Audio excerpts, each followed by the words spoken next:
Well, I had enough of these gosh darn robbers robbing these gosh darn banks, man. Oh, why? Why am I doing this to myself?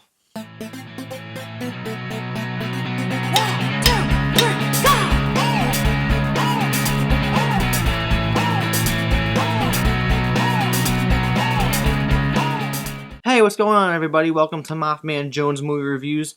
I'm your host, John Maffio, and today's featured movie is a little late, but it's a film that I think is worth talking about. It's called Hell or High Water.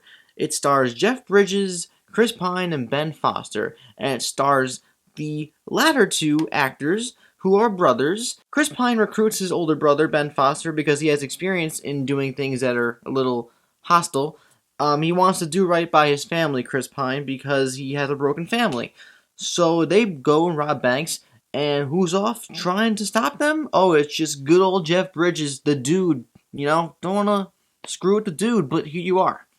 And that's where we have our initial story. I didn't really have that high of expectations, if any, at all, for this movie. When I saw the trailer, it looked cool, looked interesting. I was going to get around to it, but then I kind of passed on it. But then I heard some really positive things on the social medias. So I was like, I have to check this out while it's still in theaters because I feel like it's going to be gone in a couple days.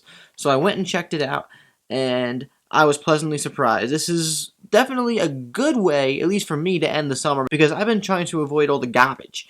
I've been avoiding all the garbage for the most part, but this movie is definitely a solid, pleasant way of ending the summer season and going into the Oscar contenders, which are going to be arriving upon us very soon. The performances all around are well-rounded. Chris Pine and Ben Foster, they're both very capable actors. Ben Foster's an underrated favorite of a lot of people, including me. He always brings it, except for in Warcraft. He's a little weird in Warcraft. But in this movie, he really brings it. He's a hothead, but he also has a lot of compassion and empathy for his brother. Chris Pine plays the main lead next to Ben Foster, and Chris Pine brings his charisma, he brings his charm, but he also has a little bit of a dirty side to him. He's a little bit of a diamond in the rough. He really sells his persona as a man who's doing the wrong things, but for the right reasons. And then we have Jeff Bridges, who I didn't really expect much from in this movie for some reason. I think he was always just going to be some standard sheriff who's just trying to catch some darn whippersnappers.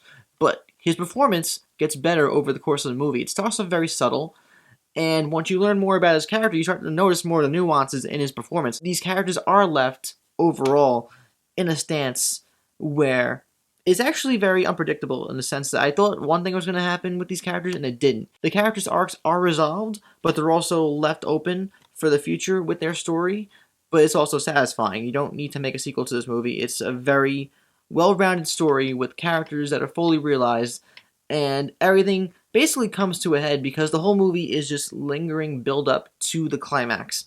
And the climax is what you'd expect, for the most part, but then the ending is unexpected, in my opinion. There are people who are not going to gravitate to this movie because it's got this kind of flavor to it where the pacing is a little slow.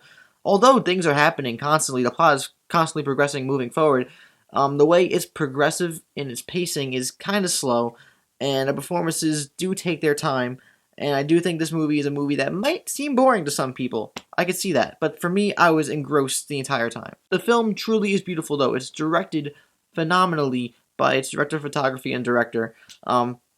Every shot looks like it was framed to perfection, and they were trying to get something really interesting out of each shot, whether it was during the day or at night or during dusk or dawn, whether you were seeing the camera move a certain way and tracking a certain way, panning, tilting, everything was crisp. I don't want to say anything else about On Hell or High Water, but I do think that if you're a fan of film, you should really check this out. It's not bombastic. It's quite the opposite for the most part. It's very subtle. It's very suspenseful. It leads up to a satisfying climax, and by the end of the movie, you may expect one thing, but you're going to get another thing. Performances are great. The film looks beautiful, and it's just a really nice tale. It's a nice, solid gem in a summer full of movies that disappointed a lot of people. So having seen this movie and really being surprised by it, I'm going to give this movie a 4 out of 5 stars. It's a darn good movie. Definitely check it out if you're a fan of film. Now I want to know from you guys, what did you think of On Hell or High Water? Let me know in the comments down below. If you enjoyed this video, please like it, subscribe if you haven't subscribed already, and check out the rest of my stuff, pictures, videos, etc. in the social medias down below. I'm John Maffio, aka MaffmanJones, and I'll see you guys next time.